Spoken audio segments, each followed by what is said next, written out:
Hello and welcome to Indus News live from Islamabad. I am Munib Hamid with the news of this hour. Let's begin with the headlines first.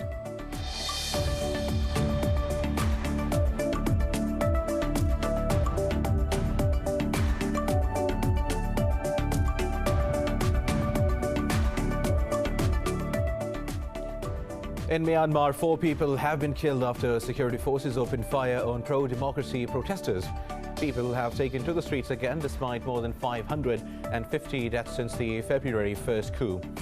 Meanwhile, the ruling military has intensified its crackdown on dissent by blocking internet services.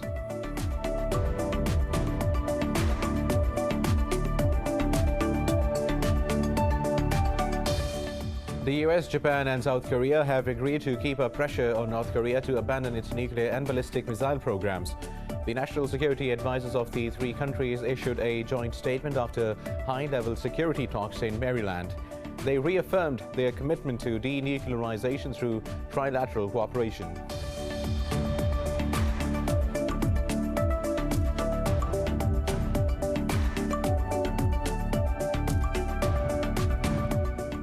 A police officer has died after a suspect rammed a vehicle into the security barriers surrounding the US Capitol. In a statement, Capitol Police said he also stabbed one officer who sustained non-threatening injuries. They said it does not appear to be a terrorism-related incident, but an investigation is underway.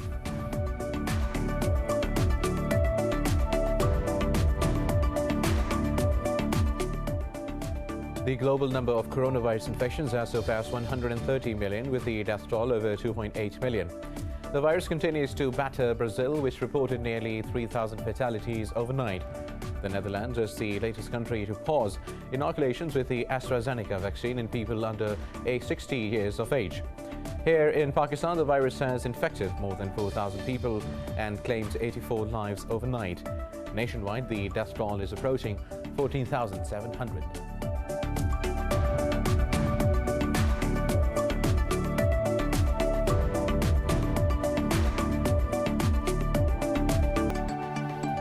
These were the top stories. News in detail after a short break. Stay with us.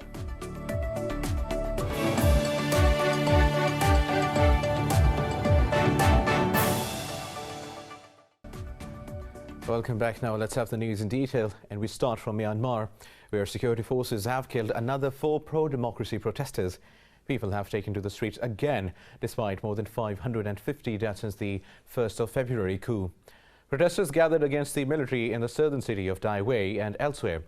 Meanwhile, the ruling military has intensified its crackdown on dissent by blocking internet services. Authorities have issued warrants for another 18 people, including celebrities and journalists, for online posts. Meanwhile, China has urged dialogue between all parties in Myanmar and non-interference in the country's internal affairs. Now, the US, Japan and South Korea have agreed to keep up pressure on North Korea to abandon its nuclear programs. The national security advisors of the 3 countries issued a joint statement after high-level security talks in Maryland. They stressed the need for full implementation of United Nations Security Council resolutions on North Korea. The counterparts also agreed to strengthen deterrence and maintain peace on the Korean peninsula. Meanwhile, China and South Korea have also vowed to cooperate on North Korea after their top diplomats met in Xiamen. The meeting comes as Seoul seeks to find a balance in its relationship with Washington and Beijing.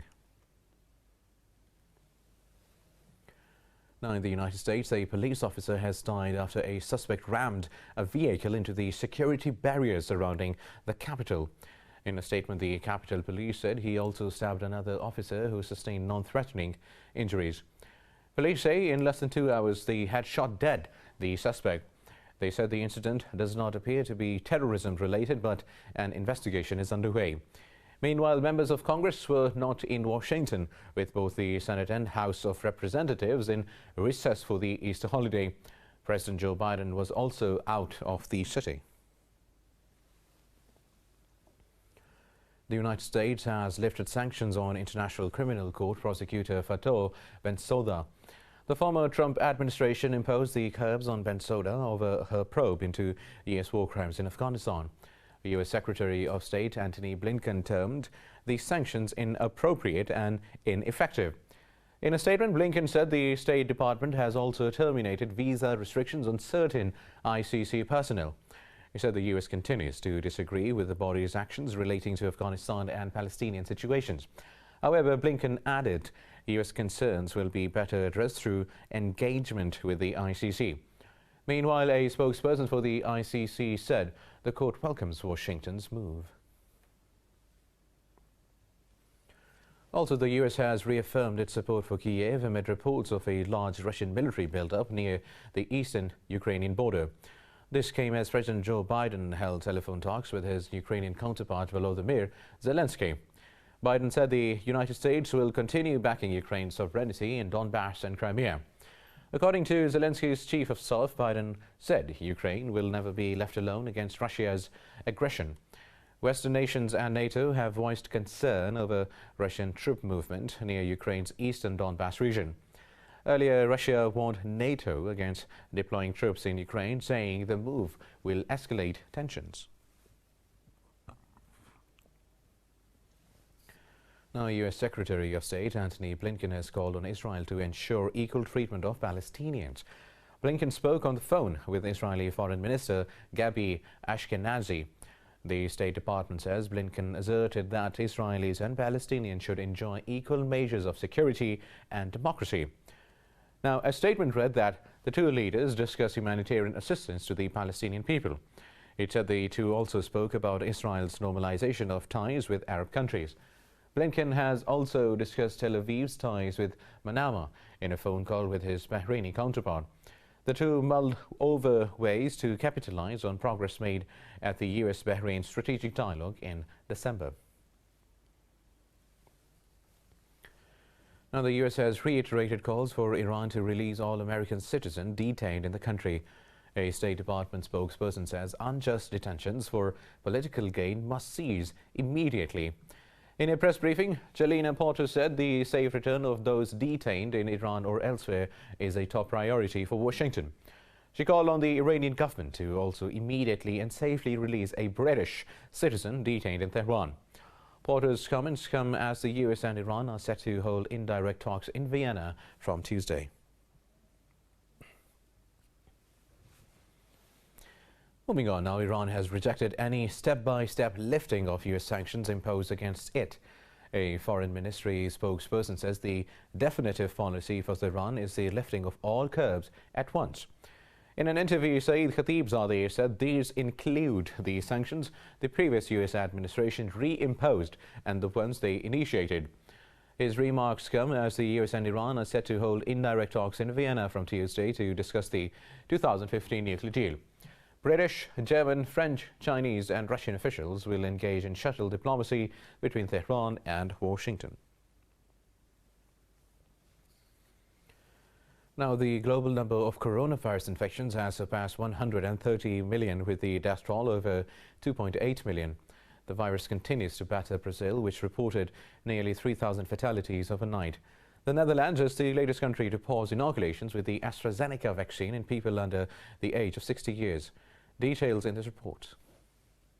Countries may not be subject to drastic lockdown measures introduced during the first wave of coronavirus, but many still face another spring of physical distancing and the persistent fear of more restrictions. Christians all around the world marked Good Friday amid lingering virus woes. Meanwhile, Argentina's president, Alberto Fernandez, has tested positive for COVID-19 in an antigen test. The White House says the resurgence of the virus is a bigger worry than inflation in the U.S. Centers for Disease Control and Prevention says cases and hospitalizations in the U.S. have spiked over the last 7 days.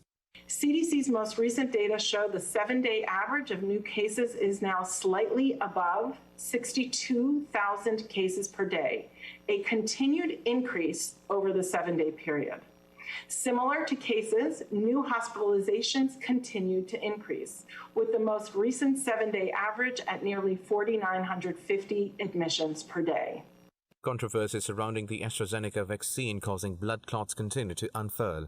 The United Kingdom has reported 7 fatalities after administering Oxford's jab, although experts reiterate that the vaccine's benefits outweigh the risks. France has reported the biggest jump in ICU patients in more than 5 months. Meanwhile, Germany has marked a quiet start to Easter following efforts to combat the third wave by restricting social gatherings. We desperately wanted to go to Ocean over Easter. Initially, we wanted to go to Mecklenburg-Western Pomerania, but then we realized that that state has been closed and has a curfew over Easter and does not allow day tourists. Russia is working on a program to offer people abroad the chance to get vaccinated with the Sputnik 5 shot from July. Meanwhile, India's Maharashtra state has warned of a full lockdown if people do not limit their movement. Meanwhile, Pakistan has reported another 84 deaths from COVID-19 in the last 24 hours. The Health Ministry says the death toll is approaching 14,700. The ministry said more than 4,700 people tested positive for the virus in the last 24 hours. Pakistan has reported nearly 683,000 infections since the pandemic began, out of which more than 609,000 people have recovered. The number of active cases in the country has crossed 58,000. Officials said nearly 3,500 people are in critical condition across the country, whereas the coronavirus positivity ratio has decreased to 9.41%. Moving on now, China has rejected European Union's allegations of harassing foreign correspondents and driving them out of the country. This comes after Brussels said John Sudworth was harassed and blocked from working in China. In a statement, the Chinese mission to the European Union said Sudworth worked and lived in China for 9 years. It said if Sudworth did not spread disinformation, there is no need for him to worry about litigation. The representative said Beijing protects the safety of foreign nationals in China per law. However, Beijing said it rejects prejudice against China and disinformation in the name of free press.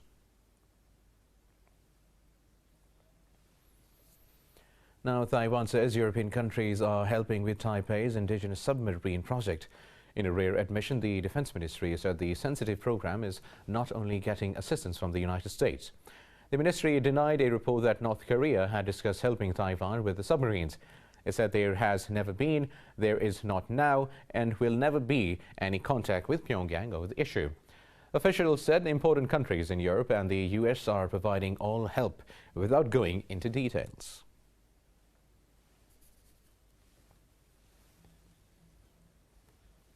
More news coming up in this news bulletin after a short break. Stay tuned.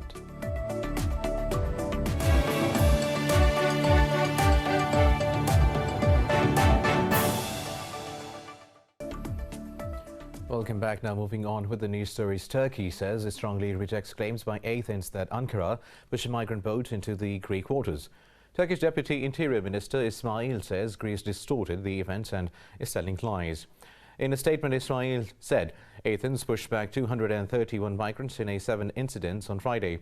He added Ankara rescued the asylum seekers. Katakli said it is a crime against humanity to slander the Turkish Coast Guard that saves people. The NATO allies disagree on multiple issues, including energy resources in the Mediterranean and the refugee crisis. Now, in Egypt, all the ships stranded at Suez Canal for more than 10 days will eventually pass through the water body today. Suez Authority Chairman Osama Rabi said these include 61 cargo ships and 422 freighters. He added a total of 80 ships with a gross tonnage of 4.7 million passed through the waterway on Friday. Meanwhile, the vessel that caused the blockade is being investigated at the Great Bitter Lake, which is part of the canal. The Egyptian government says Ever Given will not be released until the compensation is settled. Meanwhile, in Algeria, thousands of people took to the streets of the capital Algiers to demonstrate against the political and military elite. Riot police have not stopped the protests but maintain a heavy street presence. The protests mark a resumption of the massive street movement Iraq. Demonstrators call for the old political establishment to depart and the army to quit politics. The movement has suspended its weekly marches a year ago because of COVID-19 pandemic. Now in Somalia, the army says alshabab militants have killed several soldiers in attacks on 2 bases in the southwest of Mogadishu. An officer said the army sent reinforcements from other stations and a number of attackers were killed in the ensuing fight. It said the military has regained control of the bases and the surrounding areas. The army is now pursuing the militants in the surrounding jungle. Al-Shabaab has accepted responsibility for the attacks. The terrorist outfit claims it also burnt 3 military vehicles and took 2 of them. Now, a British man has scaled one of Europe's highest skyscrapers in Barcelona without any ropes or safety measures. George King took his life in his hands and free-climbed the Melia Barcelona Sky Hotel in about 20 minutes. The 21-year-old Briton made his way up to the top with 381 feet hotel in the Spanish city. As he was coming down, he was arrested by the Catalan Regional Police and now faces a fine. King says when he was at the top, he felt like being in another dimension and his head was still in the clouds. He first climbed UK's highest tower, the Shard, which is over 1,000 feet tall, in 2019. King has also climbed the 474 feet high Akbar Tower in Barcelona. Now, British skateboard prodigy Sky Brown says she has fully recovered from her life-threatening fall last May. The 12-year-old plans to broaden her horizons by adding surfing to her Olympic schedule. This report has details. A horrible accident while skating is enough to make most people think twice about continuing the sport. But Sky Brown remains undeterred and is working hard towards her goal. She suffered skull fractures and a broken wrist after she fell from a half-pipe in South California. Brown says the experience has only added fuel to her considerable fire. Going higher now, I learned some new tricks, and I can't wait. It's going to be really cool, and I think all the girls are getting better too, so now we just have a better show. Brown has excelled on both boards from an early age and would be a formidable dual-threat Olympian. Like every athlete, Brown had to cope with the disappointment of the one-year delay of the Tokyo Games.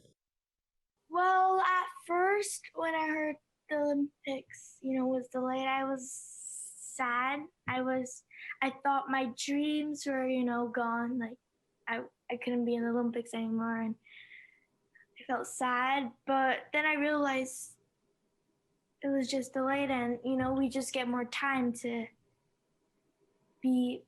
get better, and I got to spend time with my family. Through her fall and recovery, Brown has remained upbeat and focused on inspiring others, especially other aspiring female athletes. Now, in China, a furniture designer has depicted former United States President Donald Trump in a manner most probably never thought of before. Hong Jinshi carved Buddha statues of Trump that have gone viral nationwide and even abroad. Let's find out in this report.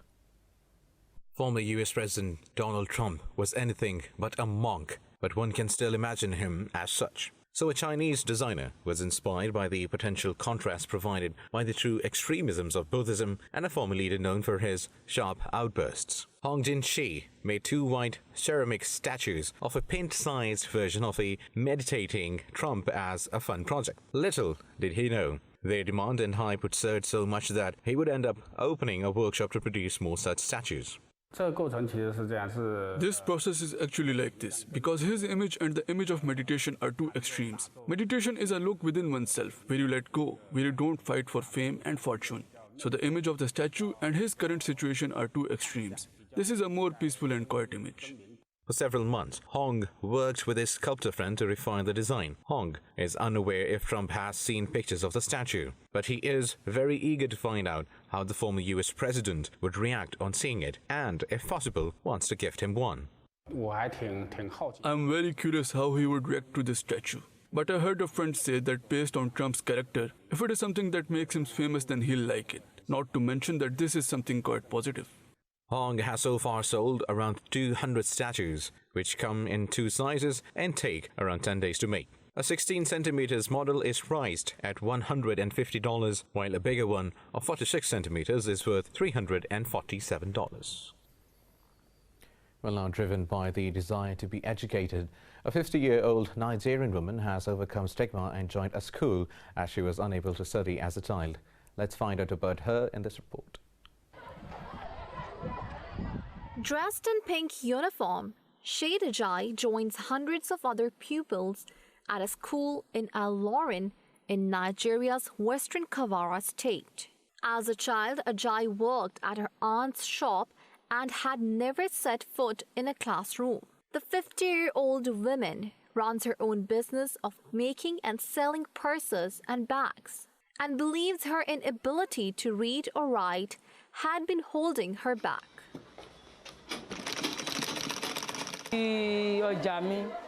At my work, I couldn't speak English and I was writing incorrectly. People around me can read and write, so they were succeeding in their businesses. That is why I decided to come and study too, so that I would be able to write and stop going back to ask people to help me write. She says she is not bothered by whatever others say about her joining the school at this age. Her daughter said she was initially ashamed that her mother attended school alongside children, but she later came around. Ajayi's teachers say she appeared completely undeterred by the age gap. So far so good. Shade does not have any problem with the students in the class. She has been coping well with them, playing together, talking together, discussing things together. Even the ones she does not understand, she tries to ask the students in the class. It has been hard to juggle school and work and the stigma. Her apprentice serves customers during school hours, and Ajayi resumes her business activities after finishing classes at 4 p.m. She intends to continue her education for 4 more years. Well, now in South Korea, a young couple accidentally vandalized a painting worth about $500,000 at a gallery in Seoul. CCTV cameras captured them picking up and daubing paint over the artwork. Exhibition head Kang Wook says the couple thought they were allowed to paint over the graffiti as participatory art. Police arrested them after reviewing the CCTV footage, but they were released later on. The gallery did not press charges against them, considering the act to be an honest mistake. Kang says discussions with the artist are underway on how to restore the wall art. After the incident, the gallery has put up a wire fence and additional signs saying, "Do not touch."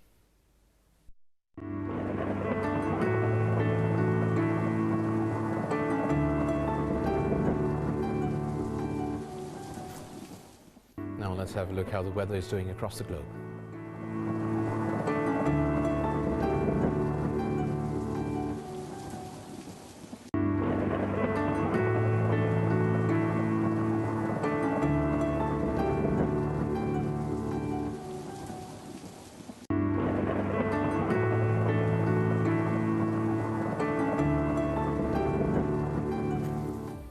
And that is all for now. For the latest updates, you can follow us on social media at indus.news. Take care.